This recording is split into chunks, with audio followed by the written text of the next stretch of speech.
Continuing our part two of this conversation, my next question goes to you like this. What are the steps to be FIRE as per Indian scenario and what Oh my FIRE God. means? Okay, so let me do the US scenario because I don't live in India. Okay. And we can maybe like go from there. Financially independent retire early means that you want to focus on where your cash goes. So essentially that means you really have to be intentional about where your money is going, which means you have to have a good handle on how much you're earning, which is incoming cash flow, versus how much you're spending, which is outgoing cash flow. Um, I would say that since I started working in 2002 to now, 7 years, I did a terrible job of spending, like meaning I wasn't saving enough, but I actually was lucky to be in a relationship with my ex-husband who actually was much more disciplined than I was.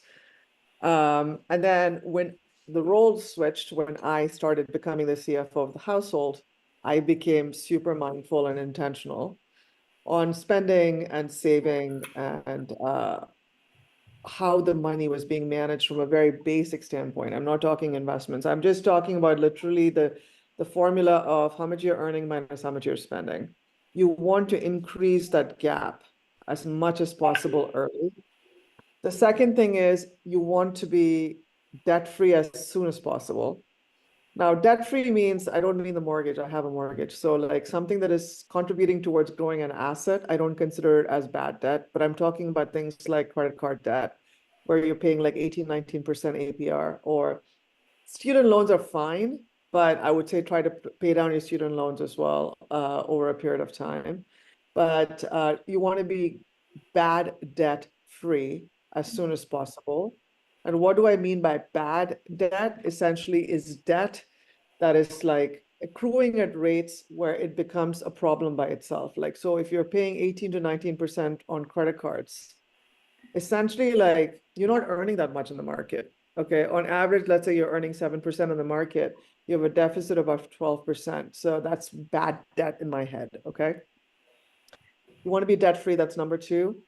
And then the third aspect of the equation, so it's like the Maslow's pyramid. So in the bottom, you want to make sure you're earning enough money to pay for like your basic living expenses.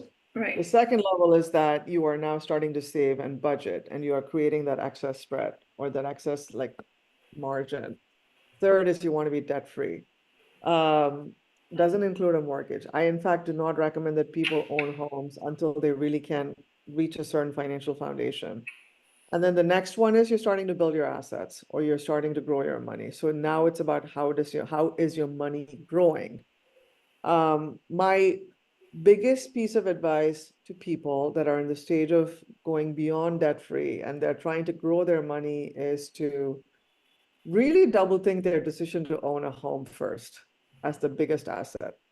Right. My first big asset was the home with my ex-husband or boyfriend. It was fine. But if one of us had lost a job in the early stages when we owned a home, we would have been shit out of luck because we wouldn't have had enough money, enough savings to support all the expenses that come with owning a home. It's not just the mortgage, it's not just the insurance, it's not just the property taxes. Something breaks down in your home, you can be spending 10,000 to $15,000 or like 2 lakhs, 3 lakhs, 5 lakhs. So people in the early stages of saving and investing should really think about that gap. I am a huge believer in the US of systematically saving and investing. What I mean by that is in the US, you know that we have the employee contribution plans like 401ks, 403bs. I'm a freelancer now, so I have to create my own 401k, which is called a SEP plan. So the government in the US, the IRS, the Internal Revenue Service in the US, offers a number of tax advantages for us to save here towards our future and our retirement. And I always tell people to max that out and use platforms. And I don't know what the platforms are in India. In the US, broker platforms like Fidelity and Schwab, they charge you like minimum fees, like Vanguard. So essentially, I'm saying invest your money every year systematically. Okay. Yes. And the third thing is if you really reach a level of maturity in your portfolio where you have a sum of money, which you know you need a little bit of extra attention, then I would say consider an advisor. But for Yes. those, On those go lines, yeah, on those lines, in Belgaum, North Karnataka is the city I am in. Mutual funds and stocks have now become interest, so people are giving keen attention to that. Past 2 3 years, it's become important. When they saw the stock market going up, that's when mutual funds now have become very popular in all the tier two cities, the smaller cities outside of metro places. So, yeah, I will say that investing in the stock market is not about being fashionable. You have to be in it for the ups, you have to be in it for the downs. correct. There is no thing as market timing. So to your point, I understand that stocks become popular when they're sexy, but honestly, for anyone that is trying to build a foundational portfolio, you want to have something called a good asset allocation model.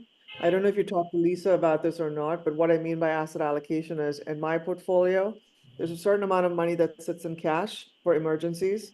There's a certain amount of money that sits in cash that is invested, like in high yield savings. There's a certain amount of money that is sitting in cash for to pay a tax bill or to fund future investments. And then I have like a big chunk of my portfolio in stocks and bonds. I'm not just invested in stocks.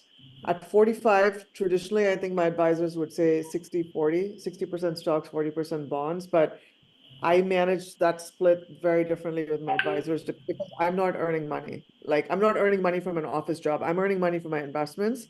So my life is riskier, right? Like when the market goes down, my spending, I mean, the amount of money coming in for me is lower, right? I don't have the stability of a corporate job.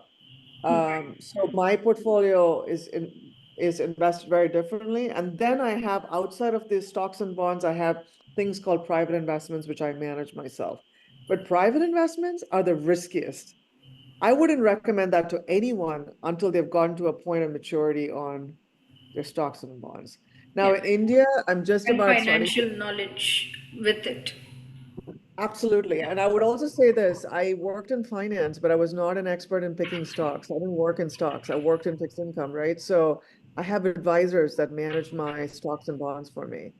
Um, Now, not everyone has to do that. You could also have a passively managed portfolio in the US through Fidelity, Schwab, and Vanguard. Okay. So there are stages to the maturity of a portfolio, but I think you always want to start with know where your cash is going, spending versus Correct. earning. Focus on earning as much as possible. Okay. That's very important. You can't just be like saving and saving and saving and think that you're going to build your wealth. You have to earn. Yeah, we have Uh, a habit of only seeing where we like in at least the Indian scenario. We yeah. still have a habit of only saying that where to save money and where we have spent, but we need to start thinking more about how to grow money Earning. and make money in Growing the money addition. involves, yeah, 100%. Growing the money involves you earning as much as you can, and earning can come in very different ways.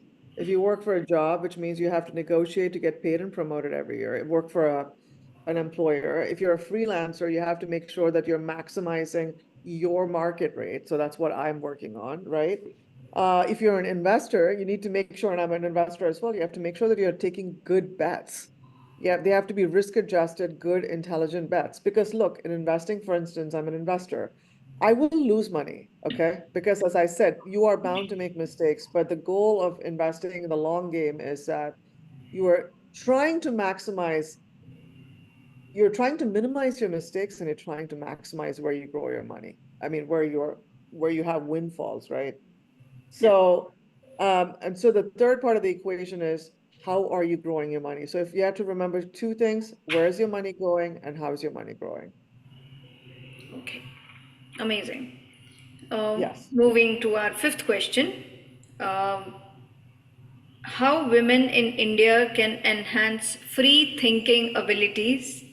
The reason around this is quick on a tangent. It's like we attended a Belgavi Tech meetup.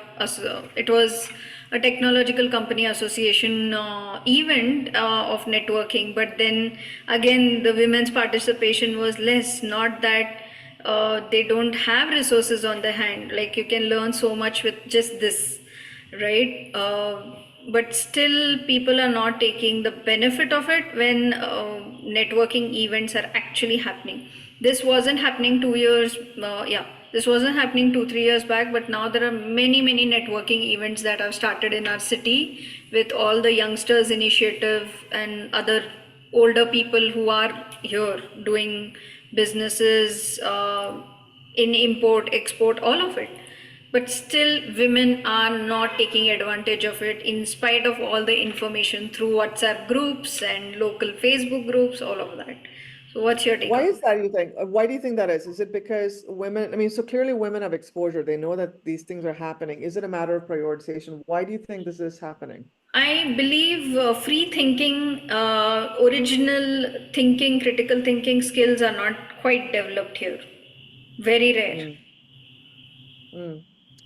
Okay, Yeah. so I would say at least let me share what worked for me, right? I can't really speak for what would work for someone else yet.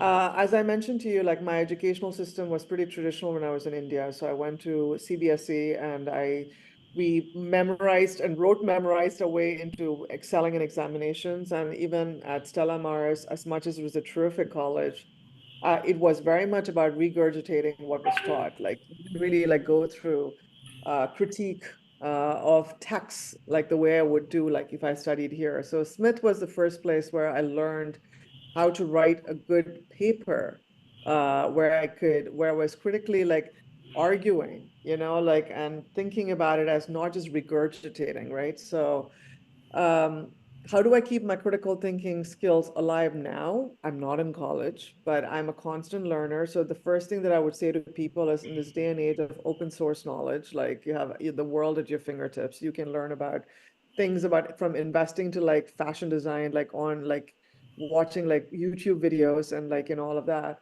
So first off, just remembering that you do not have to, you have more non-traditional educational means by which you can invest in your knowledge and literacy in so many subjects.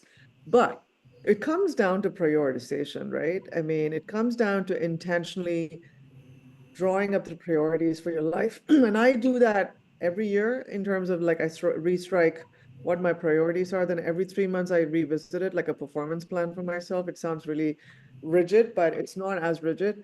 No, it's But perfect. underlying the prioritization is values. When I made that huge jump from corporate, because when I was in corporate, I was just going from one day to the next. There was no time to think. I Hmm. wasn't very different from any of these women as well, in the sense I was going to work every day. I wasn't really prioritizing as I would have liked to. In 2017, when I took all this time back to think, one of the first things I did was I drew up my compass of values. And my values were autonomy, which means many things we've talked about. Second thing was drive and purpose. So it was to channel my ambition and my drive towards a more egalitarian world, a more equitable world. And the third value came to me in the last 7 years just now, joy and kindness, right? So my entire life is built around this compass of values. And from there, it's easy for me to drop priorities, Rashmi. Like, for instance, right now, my two biggest priorities that I'm working on for the next 6 to 9 months is I am shoring up my portfolio. I'm actually like making some big changes in my portfolio. That's one, financially. Second is I'm going through perimenopause right now. I can see it, like a lot of hormonal changes. The second big thing that I'm really prioritizing is my health and my nutrition. But the third thing is my sanity. And literally, what I mean by that is we are going to move out of Jersey City sometime next year. These are the three big things that I'm working on right now. One is money, one is body, mind, and one is home and place, right? So the second thing I want to tell you is prioritization based on values. Really sit down and do your like yearly life vision thing. The third thing is quality of your company. I am very careful in who I hang out with. Your Absolutely. company is Just everything. absolutely. I totally second that. I support that highly because just before our interview, I was speaking about the same thing with my friend I just met. The kind of people, the circle, the close friends we call them as, yeah, You're The last thing, absolutely and right. I would say that, right? Like it's the company that you keep because my company, my network, my relationships, my community, they are the source of my knowledge, they're the source of other priorities and the way things people are doing things really well. And I'm learning from their mistakes. They're learning from my mistakes. They're the source of my inspiration. They're the source of my creative energy. And you know this. Creative energy is par none, right? The Yes, last thing I want to say, and this is more, I would say this to anyone in the US or in India. I stopped reading the news in 2007. I do not read the same news. here. I read the news like research because what Hmm. I mean by that is I do not digest mass media. I pull and I really like filter out what I want to like read. And I sometimes will only read bloggers and I would like read people that I've curated with care and precision. The second thing is I don't watch trash TV. Look, I will say something, and this is as opinionated as you'll see me get about India because I feel like I have no right to have an opinion about India. I don't live there.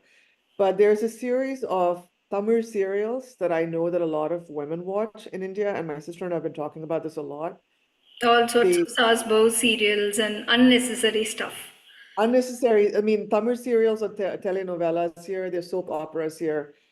It's garbage for the most part. And I think that they also really do harm because they foster stereotypes of what they keep women in that box. They Correct. really foster stereotypes of the wicked woman or the witchy woman, the wicked this and that. And like they're not very empowering images. Okay. And I would just say that if I had to say, like, stop, be very mindful of what you're consuming via media. And by media, I mean TV, I mean social media, I mean like the news, I mean newspapers, whatever you want to call it. Do Yeah, not believe. I think the other thing I would also say is a lot of hearsay and gossip. I find in India, especially, like it's really interesting. There's a he said, she said, and then like, you kind of go further and further into it, and you're like, there's really no merit to this argument. It's just like, absolutely. so I would say that really, Only really on that, like I would just come in there for my viewers also. Just because I have encountered this gossip thing which was happening, I don't know how many people I had to say no to, and I had to clearly remove them out of my life. Like straight leave was the only yeah, note, because I had decided it's been like 4 5 years now. Like that is not happening in my aura. That will never happen with me at least. So it 100%. has been, yeah, it has been quite a practice to always say no and keep people away when they start doing ranting about those gossipy things. And Even also the gossip or songs, like it, the yeah, it's songs, also like it's the not just gossip, right? It's downward spiral of negative thoughts, negative words, negative actions, right? yeah, Negative and it's thoughts, those negative words. dance item songs of women also something. So I had to do a lot of this deprogramming when it comes to Yes. Indian scenario, because my body didn't accept it anymore once I started Yes. Kundalini yoga practice and all these things. Hey, filter Absolutely, the signal, really filter the signal from the noise and garbage in, garbage out. That's the only absolutely. thing I can say about critical thinking. And the last thing I want to leave on a positive note with you is that you hold the keys to your amazing castle or your empire or whatever you want to call it, your garden. The power is with you to choose.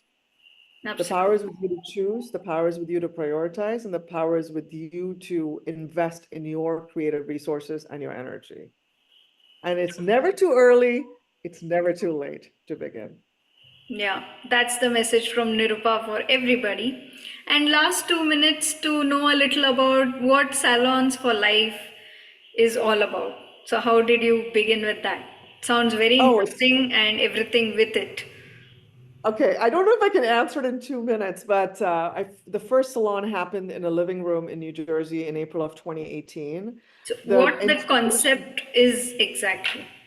The concept of it is micro retreats for adults, busy adults who don't have time to invest in their voice and creative expression and learning. So we focus on voice activation, we focus on creative learning and or learning for real life, like life skills, and we focus on self-expression without any fear. The salons were basically 3 to 5 hour events in the living room, and on Zoom they're 90 minutes. The inspiration for that came from the 18th century French Enlightenment salons, where it was women that were rich at that time. They would open up their doors to artists and philosophers and thinkers. And women at that time, if you remember, Rashmi, they didn't have access to university. So they would Ah, create this real life university in their living rooms. And the French Enlightenment salons were a very important backbone to the Republic of Letters. Okay. So I took that inspiration as something about creating a movement within the living room to bring our power back, to bring our voice back. It's interesting you asked me about the salons because we actually are winding down our first chapter. So like we will actually be going into a sabbatical end of this year. We'll do our last salon in person in November, and then I'm doing a whole series of goodbye salons next year all around the US. And I'm taking a very long break from it because I need to focus on other things. And when we come back, it'll probably be to do creative retreats for 2 to 3 days. And we'll probably pick India first, actually. And I'll keep you wow. posted.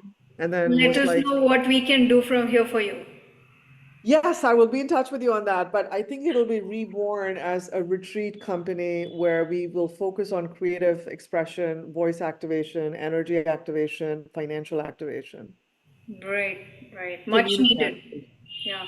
I'm working So on the that's, similar lines, but it's more in Belgium. But yeah, even I'm on those, pretty much those lines. So yeah, yeah. So that's Salons for Life. I'll be more than happy to. I'll share a link with you on a podcast that we spoke in great detail with a friend last year. sure. But it's what I'm excited about for the salons is that we finished 7 years. We did 44 salons, both on Zoom and in living rooms and in other spaces. And now I look forward to the future of this will be a slightly different avatar, if you will. And I need some time to go back and rebirth, the idea and the concept again. You'll have to redesign it, is what I feel. Redesign it. And I think India will play a huge part in it because I've actually Wow. developed a lot of artistic collaborations with Indian artists. So Okay. I think the first one is probably going to happen in India, most likely. Okay. Lovely. Let us know. Keep me posted about it so that I can share it in my circle as well. If first one is in Chennai and something around Pondicherry and Goa or southern cities of India, let me know. You're putting ideas into my head. So it's either in the south or there's one off chance that it could be in Khajuraho. I don't know yet. Okay. But it'll most likely be in the south. And Sure. you will certainly be Surely. on the invite list. Yeah. Thank you. Thank you so much. Thank you, Nirupa. And we will continue rest of our conversations. But thank you for this time today. Thanks a lot. Thank you so much for taking an interest in this story. And I really applaud you for all the incredible work that you're doing back home. And I can't wait to meet you in person. Thank you. Same here. Likewise. All right then. See ya. Ciao. Bye. Satnam. Satnam.